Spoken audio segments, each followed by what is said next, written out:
the final chapter. Did you dry your eyes? Days went by and I couldn't seem to get over it. I couldn't eat, I couldn't sleep, I couldn't cry. I was all empty inside, but hurting. Hurting worse than I'd ever hurt in my life. Hurting with a sickness there didn't seem to be any cure for.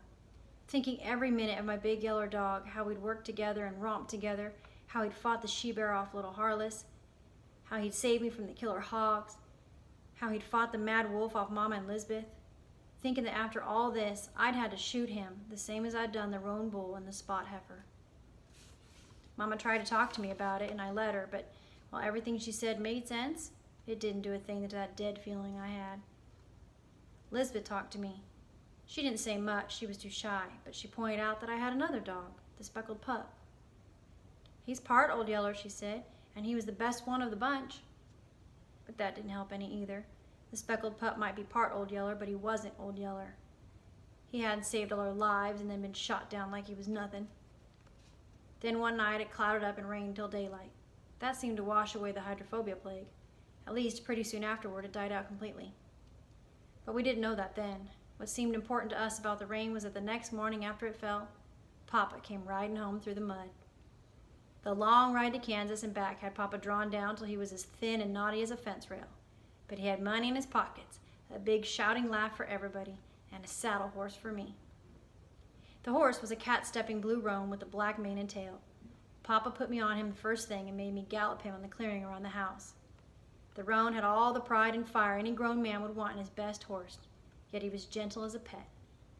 "Now isn't he a dandy?" Papa asked. I said, "Yes, sir," and knew that Papa was right and that I ought to be proud and thankful. But I wasn't. I didn't feel one way or another about the horse. Papa saw something was wrong. I saw him look a question at Mama and saw Mama shake her head. Then late that evening, just before supper, he called me off down to the spring where we sat and talked. "Your Mama told me about the dog," he said. I said, "Yes, sir," but didn't add anything. "That was rough," he said. "That was as rough a thing I ever heard tell of happening to a boy, and I'm mighty proud to learn how my boy stood up to it. You couldn't ask any more of a grown man." He stopped for a minute. He picked up some little pebbles and thumped them along the water, scattering a bunch of hairy-legged water bugs. The bugs darted across the water in all directions. "Now the thing to do," he went on, "is to try to forget it and go on being a man." "How?" I asked. "How can you forget a thing like that?" He studied me for a moment and then he shook his head. "Well, I don't quite mean that," he said. It's not a thing you can forget. I don't guess it's a thing that you ought to forget. What I mean is, things like that happen. They may seem mighty cruel and unfair, but that's how life is part of the time. But that isn't the only way life is. Part of the time it's mighty good, and a man can't afford to waste all the good part worrying about the bad parts. That makes it all bad. Understand? "Yes, sir," I said, and I did understand. Only it still didn't do me any good. I still felt just as dead and empty. That went on for a week or better, I guess, before a thing happened that brought me alive again. It was right at dinner time. Papa had sent me out to the lot to feed Jumper and the horses. I just started back when I heard a commotion in the house. I heard Mama's voice lifted high and sharp. "Why, you thieving little whelp!" she cried out. Then I heard a shrieking yelp, and out the kitchen door came the speckled pup with a big chunk of cornbread clutched in his mouth. He raced around the house, running with his tail clamped. He was yelling and squalling like somebody was beating him to death, but that still didn't keep him from hanging on to that piece of cornbread that he'd stolen. Inside the house, I heard little Arliss. He was fighting and screaming his head off at Mama for hitting the dog. And above it all, I could hear Papa's roaring laughter.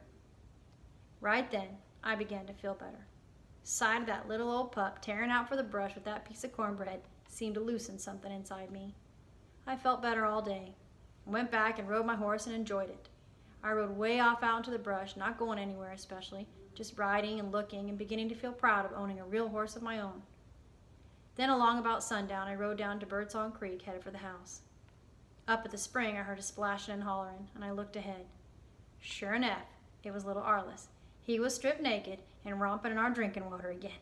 And right in there, romping with him, was that bread-stealing speckled pup. I started to holler at them.